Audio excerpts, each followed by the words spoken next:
नमस्कार प्रिय भक्तों, आज के दिन आप सुनिए संकट चौथ की कहानी। एक शहर में देवरानी जेठानी रहती थी।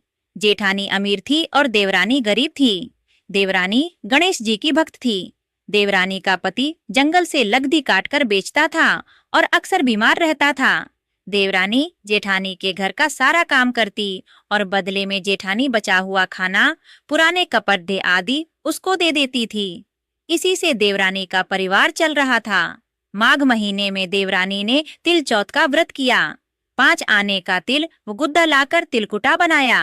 पूजा करके तिल चौथ की कहानी सुनी और तिलकुटा छीके में रख दिया और सोचा कि चांद उगने पर पहले तिलकुटा और उसके बाद ही कुछ खाएगी। कथा सुनकर वह जेठानी के यहाँ चली गई। खाना बनाकर जेठानी के बच्चों से खाना खाने को कहा तो बच्चे बोले, माँ ने व्रत किया है और माँ भूखी हैं।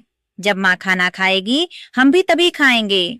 जेठ जी को खाना खाने को कहा तो जेठ जी बोले, मैं अकेला नहीं खाऊंगा, जब चांद निकलेगा तब सब खाएंगे, तभी मैं भी खाऊंगा। जेठानी ने उसे कहा कि आज तो किसी ने भी अभी तक खाना नहीं खाया, तुम्हें कैसे दे दूं? तुम सुबह सवेरे ही बचा हुआ खाना ले जाना। देवरानी के घर पर पति बच्चे सब आस लगाए बैठे थे कि आज तो त्योहार है, इसलिए कुछ पकवान आदि खाने को मिलेगा। परंतु जब बच्चों को पता चला कि आज तो रोटी भी नहीं मिलेगी तो बच्चे रोने लगे। उसके पति को भी बहुत गुस्सा आया। कहने लगा, सारा दिन काम करके भी 2 रोटी नहीं ला सकती तो काम क्यों करती हो? पति ने गुस्से में आकर पत्नी को कपड़े धोने के धोवने से मारा। धोवना हाथ से छूट गया तो पाटे से मारा। वह बेचारी गणेश जी को याद करती हुई रोते रोते पानी पीकर सो गई। उस दिन गणेश जी देवरानी के सपने में आए और कहने लगे, धोवने मारी, पाटे मारी, सो रही है या जाग रही है? वह बोली, कुछ सो रही हूँ, कुछ जाग रही हूँ। गणेश जी बोले, भूख लगी है, कुछ खाने को दे। देवरानी बोली, क्या दूं? मेरे घर में तो अन्न का एक दाना भी नहीं है। जेठानी बचा खुचा खाना देती थी, आज वह भी नहीं मिला। पूजा का बचा हुआ तिलकुटा छींके में पड़ रहा है, वही खा लो। तिलकुटा खाने के बाद गणेश जी बोले, धोवने मारी, पाटे मारी, निमटाई लगी है, कहाँ निमटे? वह बोली, यह पढ़ा घर, जहाँ इच्छा हो वहाँ निमट लो। फिर गणेश जी बच्चे की तरह बोले, अब कहाँ पहुँचूं? नींद में मग्न अब देवरानी को बहुत गुस्सा आया कि कब से तंग किए जा रहे हैं, सो बोली, मेरे सर पर पहुँचो। और कहाँ पहुँचोगे? सुबह जब देवरानी उठी तो यह देखकर हैरान रह गई कि पूरा घर हीरे मोती से जगमगा रहा है। सिर पर जहाँ विनायक जी पोंछनी कर गए थे वहाँ हीरे के टीके व बिंदी जगमगा रहे थे। उस दिन देवरानी जेठानी के यहाँ काम करने नहीं गई। बड़ी देर तक राह देखने के बाद जेठानी ने बच्चों को देवरानी को बुलाने भेजा। जेठानी ने सोचा कल खाना नहीं दिया, इसीलिए शायद देवरानी बुरा मान गई है। बच्चे बुलाने गए और बोले, चाची चलो, माँ ने बुलाया है, सारा काम पड़ा है। देवरानी ने जवाब दिया, अब उसकी जरूरत नहीं है, घर में सब भरपूर है गणेश जी के आशीष से। बच्चों ने घर जाकर माँ को बताया कि चाची का तो पूरा घर हीरे मोतियों से जगमगा रहा है। जेठानी दौड़ती हुई देवरानी के पास आई और पूछा कि यह सब हुआ कैसे?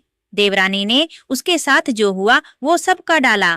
घर लौटकर जेठानी अपने पति से कहा कि आप मुझे धोवने और पाटे से मारो। उसका पति बोला कि भली मानस, मैंने कभी तुम पर हाथ भी नहीं उठाया, मैं तुम्हें धोवने और पाटे से कैसे मार सकता हूँ? वह नहीं मानी और जिद करने लगी। मजबूरन पति को उसे मारना पड़ा। उसने ढेर सारा घी डालकर चूरमा बनाया और छीके में रखकर और सो गई। रात को चौथ विनायक जी सपने में आए, कहने लगे, भूख लगी है, क्या खाऊं? जेठानी ने कहा, हे गणेश जी महाराज, मेरी देवरानी के यहाँ तो आपने सूखा तिल कुत्ता खाया था। मैंने तो झरते घी का चूरमा बनाकर आपके लिए छीके में रखा है, फल और मेवे भी रखे हैं, जो चाहे खा लीजिए। बालस्वरूप गणेश जी बोले, अब निपट्टे कहाँ? जेठानी बोली, उसके यहाँ तो टूटी फूटी झोपड़ी थी, मेरे यहाँ तो कंचन के महल हैं, जहाँ चाहो निपटो। फिर गणेश जी ने पूछा, अब पहुँचू कहाँ? जेठानी बोली, मेरे ललाट पर बड़ी सी बिंदी लगाकर पहुँच लो। धन की भूखी जेठानी सुबह बहुत जल्दी उठ गई। सोचा घर हीरे जवाहरात से भर चुका होगा, पर देखा तो पूरे घर में गंदगी फैली हुई थी। तेज बदबू आ रही थी। उसके सिर पर भी बहुत सी गंदगी लगी हुई थी। उसने कहा, हे गणेश जी महाराज, यह आपने क्या किया? मुझसे रूठे और देवरानी पर टूटे। जेठानी ने घर की सफाई करने की बहुत ही कोशिश की, परंतु गंदगी और भी ज्यादा फैलती गई। जेठानी के पति को मालूम चला तो वह भी बहुत गुस्सा हुआ और बोला, तेरे पास इतना सब कुछ था, फिर भी तेरा मन नहीं भरा। परेशान होकर चौथ के गणेश जी से मदद की विनती करने लगी। गणेश जी ने कहा, देवरानी से जलन के कारण तूने जो किया था यह उसी का फल है। अब तू अपने धन में से आधा उसे दे देगी, तभी यह सब साफ होगा। उसने आधा धन बांट दिया, किंतु मोहरों की एक हांडी चूल्हे के नीचे गाड़ रखी थी। उसने सोचा किसी को पता नहीं चलेगा और उसने उस धन को नहीं बांटा। उसने कहा, हे श्री गणेश जी, अब तो अपना यह बिखराव समेटो। वे बोले, पहले चूल्हे के नीचे गाड़ी हुई मोहरों की हांडी सहित ताक में रखी 2 सुई के भी 2 हिस्से कर।